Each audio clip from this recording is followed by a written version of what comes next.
Hello Aries, Sun, Moon, Rising, and Venus signs. Kamusta po kayo? Sana po ay nasa mabuti kayong kalagayan.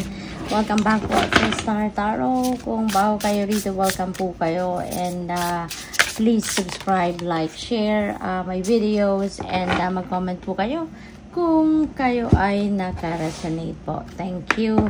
So tignan natin ang mga mensahe ninyo for the next couple of weeks ng buwan. So, sabi dito sa unang message ninyo, it's okay. I don't know what I am doing either. Parang merong uncertainty, no, na pinagdadaanan ng iba sa inyo rito. And maybe you are, parang you're talking to someone dito, no, na parang parehas kayo ng pinagdadaanan. Parehas kayo ng fate, no, sa ngayon. At, probably kailangan ng iba sa inyo dito, no, na mag-re-evaluate kayo ng kung ano man ang nangyayari sa buhay ninyo sa ngayon, kasi parang you are needing a clear direction of where you're heading. So hindi ninyo yan ma-figure out, no, saan nga ba kayo papunta, ano na nga ba ang dapat ninyong gawin sa ngayon if hindi kayo mag-tune in sa sarili ninyo, hindi kayo makikinig sa kung ano yung gusto talaga ng puso ninyo, ano yung gusto ng soul ninyo, yung ganon. So, what else? We have the Chess Queen, and there is trust and strategizing na kailangan ninyong gawin. So, magtiwala kayo, hindi lang sa sarili ninyo, no, kundi sa mga kakayanan din ninyo, at higit sa lahat, no, sa Divine Universe. Okay? Kailangan ninyo na magtiwala kasi maaari din na mayroong mga guidance na binibigay sa inyo ang Divine Universe, at po pwede na hindi ninyo ito pinagtitiwalaan. Baka nagdududa kayo, tama ba? Naririnig ko, is this the right thing for me to do? Ito ba yung gabay, no, sa akin ng universe? So, pwedeng meron kayong naiisip na mga ganon, nagtataka kayo, yung ganon. So, trust, no? You need to trust yourself, your capabilities, and of course, you need to trust the divine plan. Okay? So, tignan natin kung ano pa ang mga kaganapan sa inyo for the next couple of weeks ng buwan. At I would just like to say thank you sa lahat ng tumutulong, sumusuporta sa aking channel. Thank you for your for subscribing. Thank you for your support, no, by sending me super thanks, donation, yung ganon. And also maraming salamat, no, sa mga hindi nag-skip ng ads. Na-appreciate ko po yan. Malaking tulong sa akin yan. Thank you. At membership, no, bukas na po yung channel ko for memberships. So just in case interested po kayo, paki-check out na lang ng mga perks, no. So, paunang message ninyo rito sa tarot is judgment. So, meron kayong choices, no? Merong, napipick up ko dito choices since we also have two of swords. So, pwedeng meron kayong decision making na kinakaharap sa ngayon, and you need some kind of, of a choice na kailangan ninyong pagpilian. Pwedeng merong mga options dito of what you really need to look at, no? What you really need to do, yung ganon. So, yun ang kailangan ninyo pag-desisyonan sa ngayon. Pero, baka baka nagdududa talaga kayo sa inyong kakayanan. Kaya, parang urong-sulong, no, ang napipick up ko dito para sa inyo. Urong-sulong kayo. Didesisyonan ko na to, iisipin ko na sa ngayon. Ito na siguro.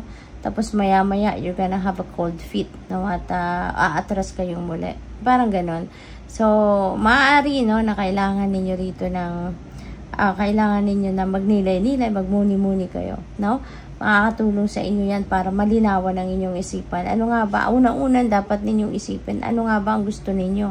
Diba? Ano nga ba ang gusto ko sa buhay ko? What do you really want to experience? What do you really want to, to be? Diba? In a certain period of time. Yung ganon. Kaya kailangan ninyo ng, pag-iisip.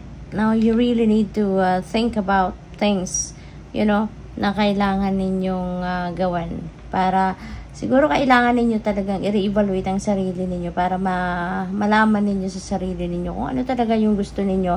And then, after that, then you can make plans, diba? Makakapag-strategize kayo already what to do if sigurado na kayo kung ano yung gusto ninyo. Kaya, yun ang kailangan ninyong pag-desisyonan sa ngayon. Kasi dito sa Two of Swords, parang ano kayo yung napagod na siguro kayo kakaisip dyan, no? Or sa dami siguro ng detalye, impormasyon na hawak ninyo, litong-lito na kayo, no? So, parang dito, teka lang, no? Parang, teka muna, ayaw ko muna mag-desisyon sa ngayon.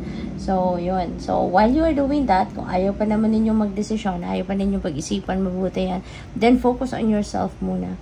Focus on grounding yourself. Focus on bringing the balance back in your life. Para nang sa gayon, maging handa kayo na sa pagdedesisyon na to.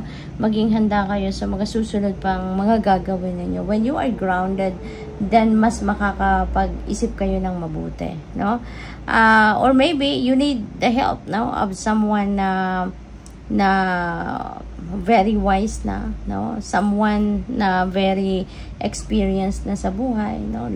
Marami ng pinagdaanan sa buhay, marami ng experiences in their lives, no? Kumbaga, person of wisdom na. So, in the person of King of Cups, no? So, this could be someone, siguro Cancer, Scorpio, Pisces sign, no? Ang pwedeng lapitan ninyo at pwedeng makatulong sa inyo, no? Na makapag-isip kayo na mabuti. Maybe that person could give you a sage advice na makakatulong sa inyo na at least magkaroon kayo ng idea, no? Para malaman ninyo kung ano yung direksyon na tatahakin ninyo, no? Nine of Pentacles is a very beautiful energy, lalo-lalo na pagdating sa pera. You know, kasi si Nine of Pentacles, this is an energy that brings forth abundance and prosperity. Kaya po pwedeng meron dadating dito na pera sa inyo, pwedeng cold cash talaga or pwedeng opportunity din na na pagkakapirahan pa ninyo. Kasi this is also return of investment ninyo, no? So, depende yun. Pwedeng nagsisikap kayo na magsisikap kayo, nag-aaral kayo, nagti-trainings kayo because you want to be promoted, diba? So, pwedeng ganun. And when the promotion comes, kung kunyari, kailangan may masters kayo or kung ano man na requirements, maaaring ang iba sa inyo yun ang tinatrabaho ninyo. That's what you are working on para makuha ninyo ang promotion. So, when that happens, diba? When you are promoted, when you are put to a higher position. So, of course, magdadala yan na mas maraming pera, mas maraming take-home pay, diba? So, yung ganon. Pwede rin na cold cash, diba? Yung ma-receive ninyo, baka investment ito, pwedeng ganon. Or pwede rin naman ito na baka meron kayong projects, diba? Baka meron kayong ginawang projects, lalo-lalo na kung kunyari, ang mga kontrata, construction, mga ganon. So, siguro ngayon, magkakabayaran na kasi baka natapos nyo na, no? yung trabaho. So, this is the fruit of your hard work. This is you reaping the rewards of your labor. Na, kaya magiging kayo, mas magiging mapera kayo sa ngayon. Pwedeng ganon, meron kayong financial freedom, comfort na may experience na. And that's what you deserve, no? Kasi si Justice, sinasabi nito, you're getting what you deserve.